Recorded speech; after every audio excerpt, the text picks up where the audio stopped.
ममता बनर्जी को अपनी पार्टी और अपना सम्मान अगर दोनों बचाना है, तो अब उनके लिए कांग्रेस ही उनकी नैया पार कर सकती है और कांग्रेस की छतरी के नीचे ही उनको आना पड़ेगा। और कोई तरीका आज की डेट में कोई लगता नहीं है जिससे कि ममता बनर्जी बच सके। और मुझे लगता है कि वो इसी रास्ते पे काम कर रही हैं और बहुत जल्दी ये खबर आएगी कि टीएमसी का विलय कांग्रेस में हो गया, क्योंकि अभी भी है ऑल इंडिया तृणमूल कांग्रेस है, तो आधी कांग्रेस तो अभी है, वो पूरी कांग्रेस हो जाएगी। नमस्कार दोस्तों, कैसे हैं आप लोग। उम्मीद है आप सभी अच्छे होंगे। भारतीय जनता पार्टी जश्न मना रही है। नेहरू जी से आगे मोदी जी निकल गए हैं और इस बीच टीएमसी से खबर आ रही है कि टीएमसी का कांग्रेस के साथ विलय हो सकता है। अब क्यों इस तरह की खबरें हैं, इस तरह की चर्चाएं क्यों हो रही हैं, इसको लेकर बातचीत करेंगे। और राम मंदिर जो करोड़ों श्रद्धालुओं की आस्था का विषय है, उसको लेकर जिस तरह की खबरें आ रही हैं, भारतीय जनता पार्टी की चुप्पी क्या कह रही है। और जिस तरह से लोग निकलकर सामने आ रहे हैं और कह रहे हैं कि हाँ धांधली हुई, सीसीटीवी डिलीट किए जा रहे हैं, जो चंपत राय उनको जानकारी भी दी गई थी, बावजूद इसके कोई एक्शन क्यों नहीं लिया गया। केपी मलिक जी हमारे साथ हैं, बात करेंगे। बहुत बहुत स्वागत है सर आपका। बहुत बहुत धन्यवाद हिमांशु जी, आपका भी और आपके दर्शकों का भी धन्यवाद, आभार। सर, एक तरफ तो प्रधानमंत्री नरेंद्र मोदी ने नेहरू जी का रिकॉर्ड तोड़ दिया है। सबसे लंबे वक्त तक वो प्रधानमंत्री के तौर पर, इलेक्टेड प्रधानमंत्री के तौर पर देश को सर्व कर चुके हैं। जश्न मनाया जा रहा है। लेकिन दूसरी तरफ टीएमसी में मातम है। कहा यह जा रहा है कि टीएमसी जिस तरह से टूट रही है, कांग्रेस पार्टी ऑफर दे रही है कि आइए हमारे में विलय कर लीजिए और आपको जो है हम अच्छे पद और जो है प्रतिष्ठा देंगे और आप जो है बंगाल में काम कीजिए, देश में जो है हमारा साथ दीजिए। तो क्या हो रहा है देश की राजनीति में इस वक्त? देखिए हिमांशु जी, आपने दो सवाल पूछे हैं। एक प्रधानमंत्री जी का है कि वही वो सबसे लंबे समय तक जवाहरलाल नेहरू का रिकॉर्ड उन्होंने आज तोड़ा है और सारी कैबिनेट के मंत्री खड़े होकर तालियां बजा के उनको बधाई दे रहे हैं। रिकॉर्ड खाली दिनों से नहीं टूटते हैं, रिकॉर्ड काम से टूटते हैं। जिन परिस्थितियों में देश जवाहरलाल नेहरू को मिला था और उसमें उन्होंने एक से एक पायदान चढ़ते वो गए और जो जो चीजें, जो जो पीएसयू, जो जो उन्होंने आईआईटी खड़ी करी, उनको बेचने का काम इन्होंने किया और सारी चीजों को बेच दिया। इसको भी तो कहीं रिकॉर्ड में शामिल करना चाहिए। दूसरे की लकीर मिटाना इतिहास नहीं होता, उस लकीर से बड़ी लकीर खींच देना इतिहास होता है। तो मोदी जी इतिहास में इसलिए जाने जाएंगे कि सबसे लंबे समय तक प्रधानमंत्री रहे, लेकिन नेहरू का रिकॉर्ड हर जगह नहीं तोड़ पाए। और मुझे लग रहा है कि उनके साथ इनको बराबरी भी नहीं करनी चाहिए। जो नेहरू फोबिया है मोदी जी के दिमाग में, उसको निकाल देना चाहिए। नेहरू ने उन परिस्थितियों में किस प्रकार से काम किया, क्या काम किया, वो सराहनीय है। उसको देश जानता है, दुनिया जानती है। मोदी जी ने क्या किया, मोदी जी क्या कर रहे हैं, उसको भी दुनिया जानती है और देश भी भली भांति जान रहा है। तो अपनी लकीर मोदी जी को बड़ी खींचनी चाहिए। मोदी जी को ऐसी चीजें करनी चाहिए कि इनके जाने के बाद लोग याद रखें। आज जिस प्रकार से हम नेहरू जी की चर्चा कर रहे हैं, कल मोदी जी की भी चर्चा लोग करें, तो मोदी जी कुछ ऐसे काम करके जाएं कि जिससे इनको याद करें। ऐसा ना करें कि हम राम जी को लाए थे और राम जी के साथ हम कुछ चोरों को भी ले आए थे और अब वो चंदा चोरी करोड़ों के उसमें कर रहे हैं। ऐसा ना करें। दूसरी बात, आप जिस प्रकार से कह रहे हैं कि ममता बनर्जी को कांग्रेस की तरफ से ऑफर दिया गया है, ये कांग्रेस की तरफ से ऑफर नहीं दिया गया है। ये ममता बनर्जी के शुभचिंतकों ने, विद्वानों ने, सलाहकारों ने सलाह दी है कि जिस प्रकार से भारतीय जनता पार्टी दावा ठोक रही है कि 20 सांसद उसके संपर्क में हैं और 20 सांसद भारतीय जनता पार्टी में जाने की तैयारी कर रहे हैं, क्योंकि ममता बनर्जी के 28 सांसद हैं और 28 में से एक तिहाई बहुमत तोड़ने के लिए आंकड़ा 19 के लगभग बनता है। तो उनको तोड़ना आसान है और तोड़ा जा सकता है। हालांकि अभी क्या होगा, कैसे होगा, भारतीय जनता पार्टी की तरफ से भी इस तरह का कोई बयान आया नहीं है। चर्चाएं जरूर हैं, खबरें जरूर हैं, लेकिन अगर ममता बनर्जी की पार्टी टीएमसी कांग्रेस में विलय करती है तो फिर ये टूटने की संभावना खत्म हो जाएगी, क्योंकि कांग्रेस में अगर विलय हो जाएगा फिर इन सांसदों को तोड़ना भाजपा के लिए मुश्किल हो जाएगा, क्योंकि एक तिहाई तोड़ने का मतलब है 125 सांसदों में से एक तिहाई को तोड़ने का मतलब बड़ी संख्या हो जाती है, जो संभव ही नहीं है। तो पार्टी भी बच जाएगी और ममता बनर्जी का सम्मान भी बच जाएगा। और ममता बनर्जी भी जानती है, कांग्रेस भी जानती है कि उनका जनाधार वहां पे नहीं है बंगाल में, और ममता बनर्जी का जनाधार आज भी है। भले ही वो चुनाव हार गई हो, लेकिन ग्राउंड पे उनका आज भी जनाधार है, और अच्छा खासा जनाधार है। ये जिस प्रकार से चुनाव जीता गया है वो सबके सामने है, उसमें कोई दो राय नहीं। भारतीय जनता पार्टी के लोग भी सीने पे हाथ रख के अगर कसम खाई जाए तो वो भी कह देंगे नहीं, कुछ तो गड़बड़ी है। ऐसा नहीं है, क्योंकि 34 लाख वोट आज भी कोर्ट की फाइलों में पड़े हुए हैं, उन पर कोई फैसला नहीं आया है, जबकि 33 लाख वोट अधिक मिले हैं भारतीय जनता पार्टी को ममता बनर्जी की पार्टी से। तो इसमें कोई बहुत बड़ा आंकड़ा ऐसा नहीं है कि ममता बनर्जी का सफाया हो गया है। जितने सांसद, जितने एमएलए भारतीय जनता पार्टी में जा रहे हैं या भारतीय जनता पार्टी के संपर्क में हैं, उनकी कई तरह की मजबूरी है। किसी की सियासी मजबूरी है, किसी की निजी मजबूरी है, किसी का स्वार्थ है, किसी के पीछे तोता लगा हुआ है, किसी के पीछे मैना लगी हुई है, कई सारी चीजें हैं। कोई वॉशिंग मशीन में धुलने की तैयारी कर रहे हैं, बहुत सारी चीजें हैं, इसलिए लोग जा रहे हैं। आज खबर यह है कि अभिषेक बनर्जी, जो ममता बनर्जी के भतीजे हैं, उनकी मुलाकात राहुल गांधी से हुई है, कांग्रेस से हुई है, सोनिया से हुई है, और उसमें इस तरह के चीजें हुई हैं कि भाई पार्टी का अगर विलय करते हैं तो ममता बनर्जी को राज्यसभा भेजा जाए या लोकसभा का चुनाव लड़ा जाए।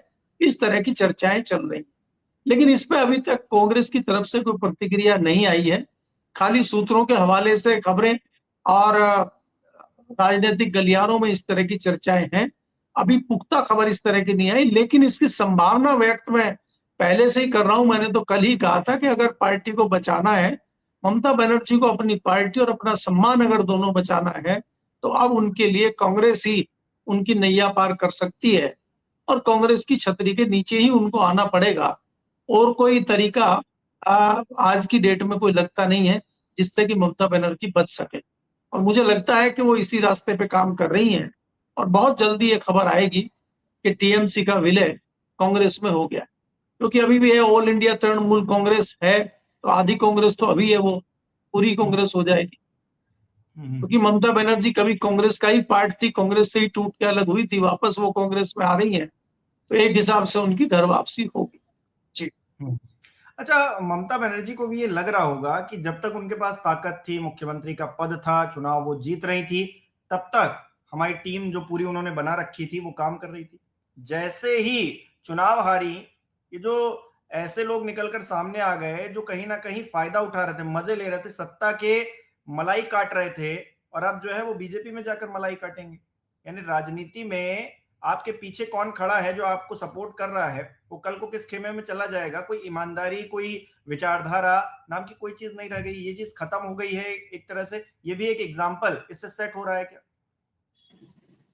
हिमांशु, ये खाली कोई ममता बनर्जी के लिए नहीं है कि ममता बनर्जी 15 साल सत्ता में थी और लोग सत्ता की मलाई खा रहे थे, और ममता बनर्जी चुनाव हार गई तो सब उनको छोड़ के चले गए। ये सभी सियासी दलों में होता है। आप ममता बनर्जी से पहले देख लीजिए, वहां पे लेफ्ट की सरकारें थी, तमाम लोग लेफ्ट में थे, उसमें से आधे टूट के ममता बनर्जी के साथ आ गए। आप उत्तर प्रदेश में देख लीजिए, अखिलेश यादव की 5 साल की बहुत बढ़िया सरकार थी और आधे लोग टूट गए, बीजेपी में आ गए थे। आपको मैंने पहले भी कहा कि सबसे ज्यादा टूटने का खामियाजा अगर किसी पार्टी ने भुगता है तो वो तो कांग्रेस है। कांग्रेस के बड़े बड़े नेता टूट के भारतीय जनता पार्टी की वॉशिंग मशीन में नहा धो के तैयार होकर चमाचम चले गए भाजपा में। तो सबसे बड़ी टूट तो कांग्रेस में हुई है। तो ये किसी भी दल में होती है, क्योंकि आजकल के जो नेता हैं, ना कोई उनकी नैतिकता है, ना कोई सिद्धांतवाद है, और ना उनकी कोई जिम्मेदारी है, ना वो ये समझते, ना उनको शर्म आती। आपको मैं एक आंकड़ा अगर बताऊं हिमांशु जी, अगर हम मोटा मोटी एक आइडिया ले लें, 2004 के बाद ये आया था कि आप जब पर्चा भरेंगे तो आप उसमें बताएंगे कि आपकी कितनी संपत्ति, आपके पास क्या है। वो सेल्फ डिक्लेरेशन होता है, उसका कोई ऑथेंटिक सरकार की रिपोर्ट नहीं होती, वो हमें खुद को भरना होता है कि आज मेरे पास इतनी संपत्ति है, आज मेरे पास इतना है। तो 2004 के लोकसभा चुनाव के अगर हम आंकड़ों की बात करें तो मोटा मोटी 24 या 25% लोग जो है जो जितने लोगों ने पर्चा भरा था सांसदी का, उसमें 25% लोग थे जो करोड़पति थे। और उसके बाद अगर हम पिछले 2024 के चुनाव की बात करें, पिछले 20 साल में आज 93% से अधिक लोग करोड़पति हैं। तो जब करोड़पति सांसद बनेंगे, जब करोड़पति आपके जनप्रतिनिधि बनेंगे, तो गांव की जनता के लिए, वो छोटे लोगों के लिए, गरीब गुरबा के लिए, किसानों के लिए क्या उनके मन में पीड़ा होगी, इसका सहज ही आप अंदाजा लगा सकते हैं। तो जब इस प्रकार के लोग वहां बैठे हैं जिनकी कोई मानसिकता नहीं है, जिनका कोई सिद्धांत नहीं है, जिनका कोई सेवा भाव नहीं है, वो कहते हैं तो हम हैं। अब आप बताइए, जो दल बदल रहे हैं, महीनों महीनों में दल बदल लेते हैं, उनकी कोई मानसिकता है? अगर कोई ऐसे नेता हैं जो पार्टी बदल रहे हैं, वो तमाम पदों से पार्टी से इस्तीफा देके जाते हैं और दूसरी पार्टी में जाके फिर ग्राउंड से काम करते हैं, ऐसे नेता बहुत कम है। या तो ऐसे नेता हैं जो पार्टी छोड़ते नहीं है, और या कई नेता ऐसे हैं अगर छोड़ दी तो वापस आते नहीं है। ऐसे नेताओं का आजकल टोटा है। आजकल तो सुबह कहीं शाम को कहीं, आप देख रहे हैं कि यहाँ पे शाम को कह रहे हैं कि हम तो ममता बनर्जी के साथ हैं, कभी नहीं जाएंगे, और सुबह पता चला चाय पी रहे हैं किसी मंत्री संतरी के घर में। अरे आज सर, ये देखा, शायोमी घोष को लेकर चर्चाएं चल रही हैं कि वो भी जा सकती हैं। अब शायोमी घोष ने के लिए टीएमसी ने उनके लिए कितना किया है, और वो जिस तरह से मुखर रही हैं चुनाव में, एक चेहरे के तौर पर बनी, अब कहा जा रहा है वो भी बीजेपी में जा सकती। तो अगर वो चली जाती तो मतलब इससे ज्यादा हास्यास्पद स्थिति क्या हो सकती है राजनीति के लिए? शानी घोष का कल मैं एक इंटरव्यू सुन रहा था, उन्होंने ये कहा था कि देखिए ये जो लोग जा रहे हैं, कहीं ना कहीं इनके ऊपर दबाव है, कहीं ना कहीं इनके पास सीडी का, सीबीआई का, इनकम टैक्स का दबाव है, इसलिए जा रहे हैं। मेरे पास ऐसा कोई दबाव डालने का कोई रास्ता सरकार के पास नहीं है। मेरी मदर की डेथ हो चुकी है, मेरे बड़े भाई की डेथ हो चुकी है, मेरे घर में मेरे पिताजी हैं और मैं हूं, और मैंने कोई ऐसा काम नहीं किया जिससे सरकार मुझ पर दबाव बना सके। अब ये तीसरा उनके ऊपर कौन सा दबाव आ गया है कि अगर वो जाने की सोच रही हैं। लेकिन इसमें मैं ये भी कह सकता हूं कि ये भारतीय जनता पार्टी और उसका जो गोदी मीडिया है, उसकी तरफ से चलाया हुआ एक जुमला और र्यूमर भी हो सकता है। तो इसलिए हमें इस तरह की खबरों से बचना चाहिए। जैसे अगर हम मध्य प्रदेश की बात करें, जहां पे जयंती नटराजन का पर्चा खारिज हुआ है, तो वहां के इंदौर के क्रांतिकारी नेता हैं जो कभी कभी हारमोनियम बजाते हैं, उनका उनका बेटा कभी हॉकी बजाने लगता है। तो उन्होंने कहा है कि तेलंगाना के ही कांग्रेस के लोग कुछ कागज लेके आए थे और वही भारतीय जनता पार्टी के नेताओं को दे गए हैं, इसीलिए जयंती नटराजन का पर्चा खारिज हुआ है। तो इस तरह के र्यूमर, इस तरह की चर्चाएं भी चलाने में भारतीय जनता पार्टी के लोग निपुण हैं। वो इस तरह से चलाते हैं जैसे महाभारत में आपने सुना होगा कि महाभारत का युद्ध चल रहा था और एकाएक र्यूमर शुरू हो गया कि अश्वत्थामा मारा गया, अश्वत्थामा मारा गया। और जब बाद में पता चला कि अरे वो अश्वत्थामा वो सैनिक ने या वो योद्धा नहीं था, वो तो हाथी था, अच्छा हाथी था। तो ये इस तरह की कला में पारंगत हैं, तो ये कुछ भी कर सकते हैं। तो इसलिए सहज ही इनकी बातों पर विश्वास कर लेना, मुझे लगता है कि किसी विश्वास करके किसी निर्णय में पहुंच जाना बहुत बड़ी गलती कई बार हो जाती है। तो इसलिए इनकी किसी बात पर नहीं जाना चाहिए जब तक तथ्यों की पुष्टि ना हो जाए।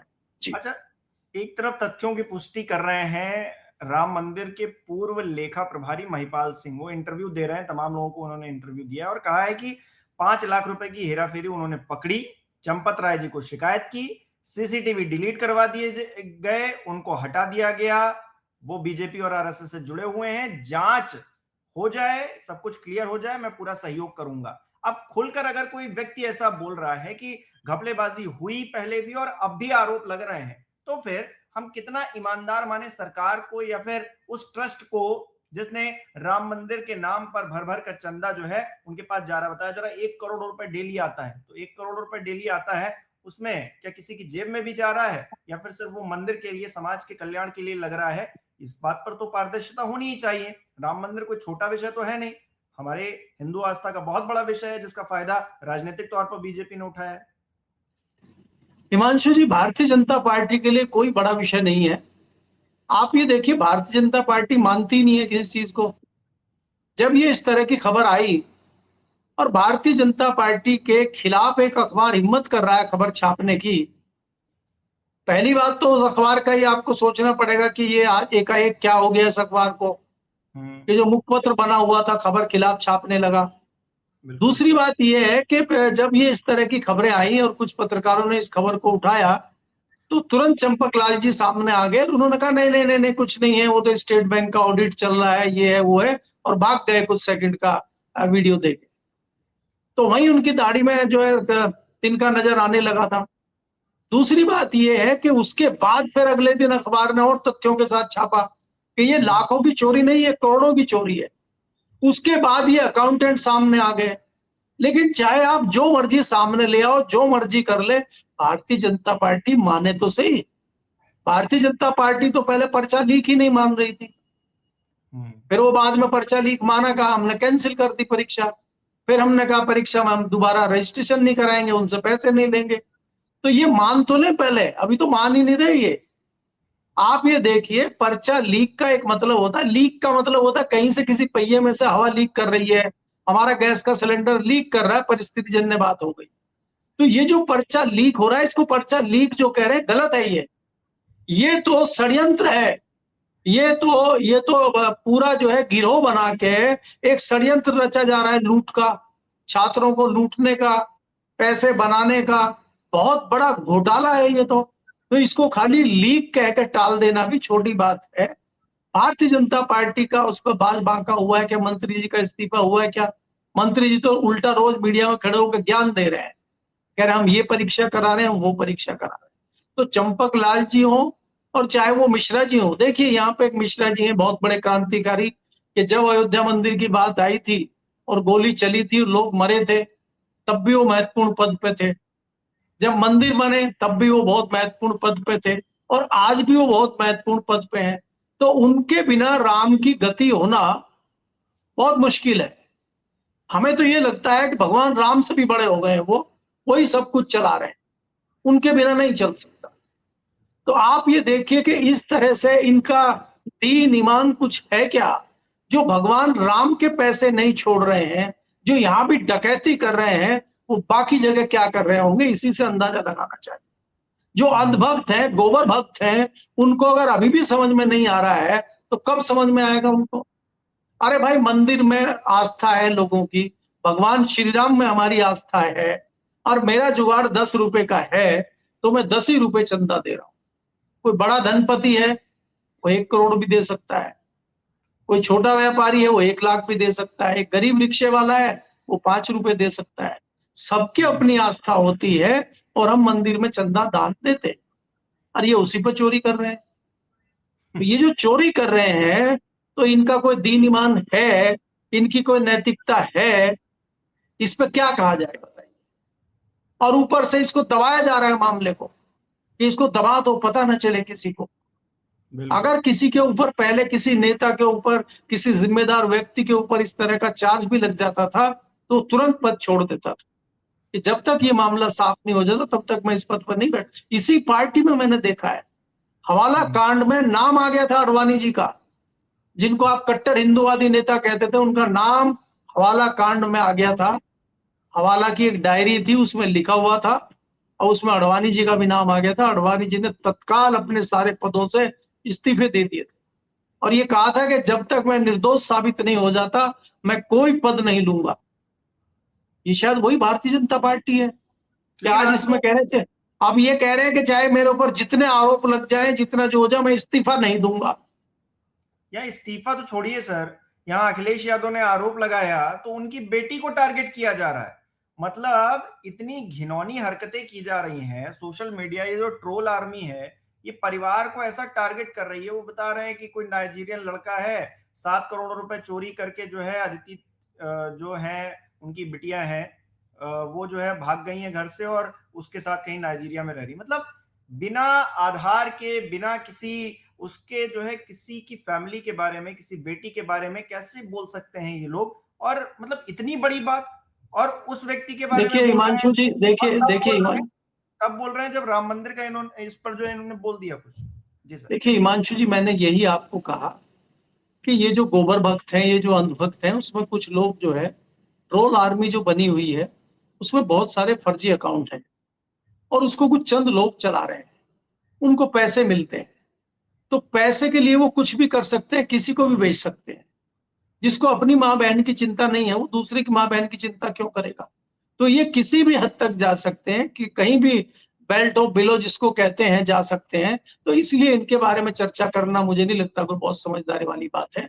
लेकिन हमें सवाल ये चुभता है कि वही व्यक्ति हैं ये जो राम की बात करते थे, जो 4 दशकों से राम के नाम पे सियासत कर रहे हैं और आज राम का ही पैसा चुरा रहे हैं। उसी राम का पैसा चुरा रहे हैं जिसकी आप आराध्य राम बताते थे, जिसको आप कहते थे श्री राम भगवान हमारे हैं, आज आप उन्हीं का पैसा चुरा रहे हैं। ये कैसी विडंबना है? इस पे कोई विचार नहीं कर रहा है क्या? तो हमें इस पे विचार करना होगा कि ये कौन लोग हैं। जी बहुत बहुत शुक्रिया सर हमारे साथ जुड़ने के लिए, तमाम बातचीत के लिए। हमारे दर्शक किस तरह से देख रहे हैं इन शो को कमेंट करके जरूर बताएं।